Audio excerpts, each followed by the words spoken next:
আসসালামু আলাইকুম প্রিয় দর্শকবৃন্দু, আমন্ত্রণ জানাচ্ছি জনতার সময় টিভির সংবাদে।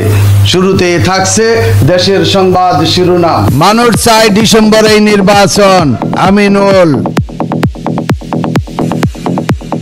বাংলাদেশের মানুষ চায় আগামী ডিসেম্বরের ভিতরেই নির্বাচন হতে হবে বলে মন্তব্য করেছেন বিএনপির কেন্দ্রীয় ক্রীড়া বিষয়ক সম্পাদক, ঢাকা মহানগর উত্তর বিএনপির আহ্বায়ক, সাবেক সাব জয়ী ফুটবলার আমিনুল হক। শনিবার দিনব্যাপী শহীদ প্রেসিডেন্ট জিয়াউর রহমানের ৪৪তম শাহাদাত বার্ষিকী উপলক্ষে ঢাকা মহানগর উত্তরের পল্লবীর ৩ নং ওয়ার্ড, রূপনগর থানার ৭ নং ওয়ার্ড, দুয়ারিপাড়া ৬ নং ওয়ার্ড, দক্ষিণ খান থানা, উত্তরা পশ্চিম থানা ও বাসান টেক থানার বিভিন্ন স্পটে অসহায় ও দুস্থদের মাঝে রান্না করা খাবার ও শাড়ি লুঙ্গি বিতরণকালে তিনি এই মন্তব্য করেন।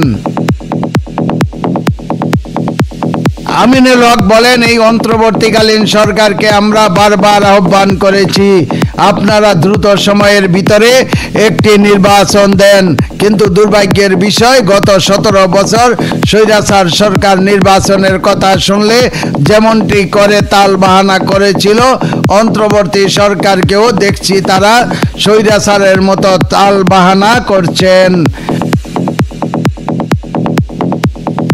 আমিনুল হক বলেন যে নির্বাচনের মাধ্যমে এদেশে জনগণের সরকার প্রতিষ্ঠিত হবে, সেই জনগণের সরকারই পারবে একমাত্র পরিপূর্ণভাবে রাষ্ট্রীয় প্রতিষ্ঠানগুলোর সংস্কার করতে, স্বৈরাচার শেখ হাসিনা সহ তার দোষদের বিচার করতে, বাংলাদেশের আনাচে কানাচে আওয়ামী প্রেতাত্মাদের আইনের আওতায় এনে বিচার করতে। বিএনপির এই নেতা বলেন, শহীদ প্রেসিডেন্ট জিয়াউর রহমানই বাংলাদেশের বিভিন্ন ক্ষেত্রে বহু সংস্কার করেছিলেন। আজকে যে সংস্কার সেটা হচ্ছে স্বৈরাচারের রেখে যাওয়া রাষ্ট্রীয় প্রতিষ্ঠানে দলীয় রাজনীতিকরণ করার কারণে জিয়াউর রহমান সেই সময়ে বাংলাদেশকে নতুনভাবে ঢেলে সাজাতে সংস্কারের ধারাবাহিকতায় তিনি ১৯ দফার কর্মসূচি দিয়েছিলেন।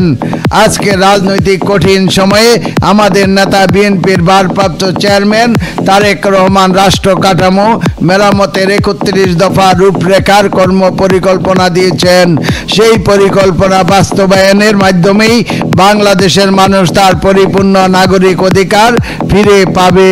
প্রিয় দর্শকবৃন্দু, আজকের প্রতিবেদন এই পর্যন্তই শেষ করছি। এখানেই পরবর্তী সংবাদ পেতে জনতার সময় টিভির সাথেই থাকুন। আল্লাহ হাফেজ।